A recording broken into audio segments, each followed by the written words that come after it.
It's also good to see representations from some organizations with whom I was in the trenches before I joined government. It's good to hear that we have a representative from Palu, and I'll tell Donald there that I saw someone from Palu, same with Kaitiba Institute. I'll tell Waikwa and Nora. I used to work with them at Open Society for several years. And also to meet with Alfred. You know, before I moved back to Sierra Leone, when I worked with Open Society, I was based in Washington, D.C. Alfred and I, together with other members of the team at Open Society, we had a lot of conversations about public interest litigation in the context of environmental rights in West Africa. So it's good that we are still working on this, you know, and that will drive these conversations. But really, ladies and gentlemen, it is a great honor to join you today and to be part of this important discussion where experts from across various disciplines and the African continent have convened to discuss environmental and natural resource rights and protection. The significance of this event cannot be overstated, as it highlights our collective responsibility to address one of the most pressing challenges of our time, and it's climate change and the extension of the natural resources as human rights. It's good that our board in discussion is on a committed path towards legal and institutional reforms. This is therefore the right moment to ensure that these reforms include climate change impacts on the enjoyment of human rights. Legal empowerment is central to our justice sector reform strategy. As we embark on these reforms, whether it's in the context of land governance laws or laws governing the mineral sector, we want to invest in legal empowerment because we want communities to use the law to advocate for their fundamental human rights. I also want to note that as part of our justice sector reform strategy, we have made a commitment to deliver a justice process or have a justice system that will respond to people's unique justice needs, because we note that our justice needs are different. And so these conversations will really help inform our own thinking as we drive these reforms.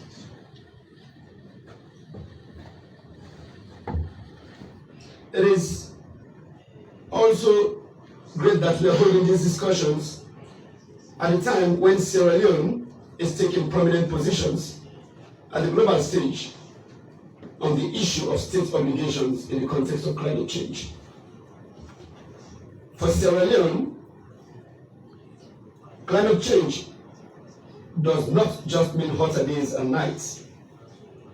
It means increased heat-related mortality and heat-related loss of labor productivity. It means erratic precipitation patterns and more frequent dry spells, with huge spillover effects on water-dependent sectors such as agriculture.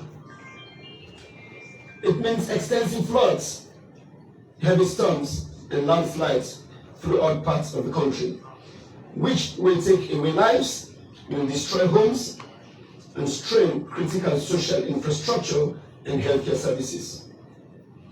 It means drought and famine, with serious implications for food systems and water availability.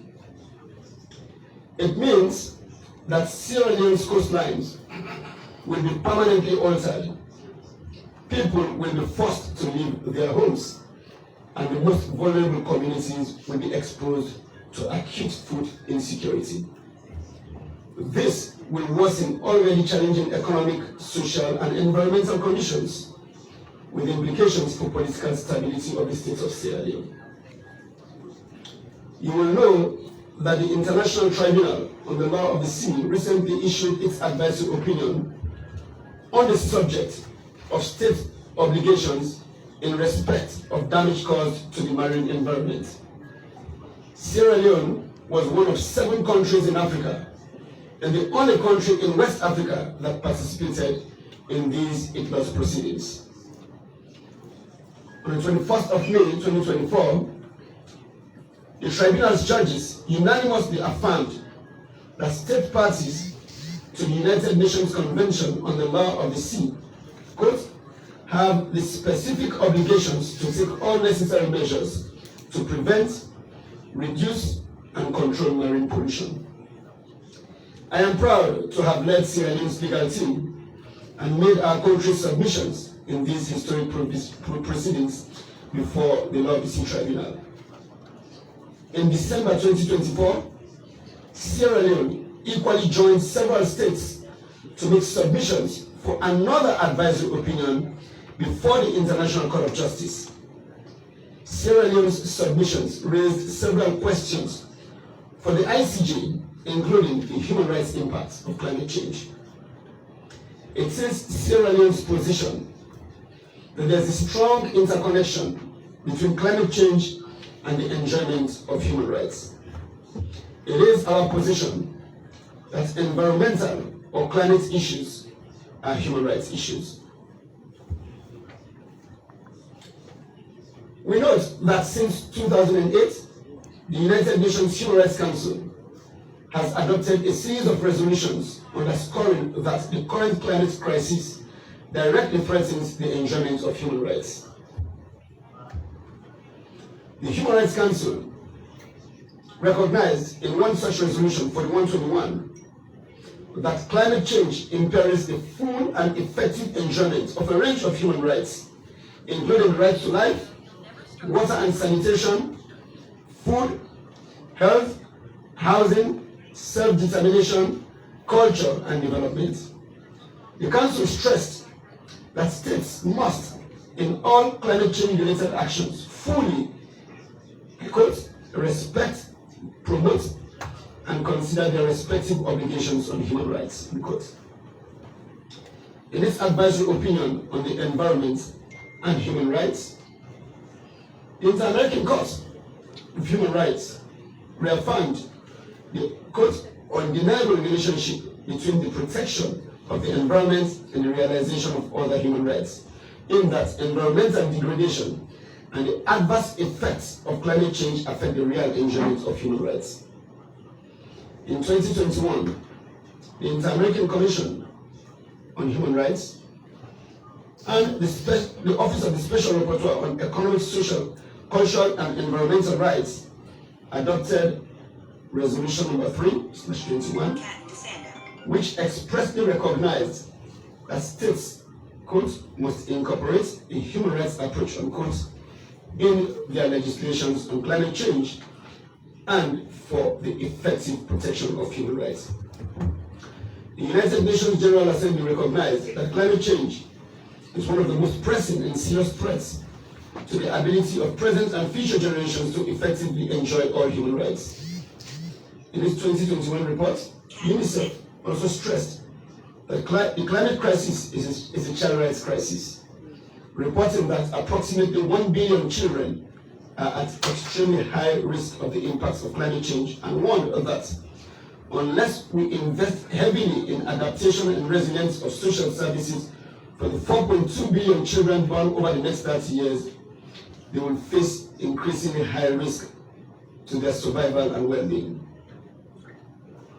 In its general comment, number 26, the United Nations Child Rights Committee highlighted the urgent need to address the adverse effects of climate change on the enjoyment of children's rights, and clarified that children's rights under the Convention on the Rights of the Child are directly applicable to environmental protection.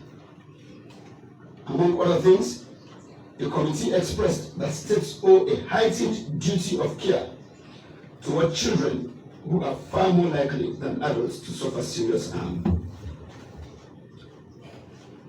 We also note that the Paris Agreement recognizes a nexus between climate change and states' international human rights obligations, calling upon state parties to respect, promote and consider their respective obligations on human rights, the right to health, the rights of indigenous peoples, local communities, migrants, persons with disabilities, and people in vulnerable situations.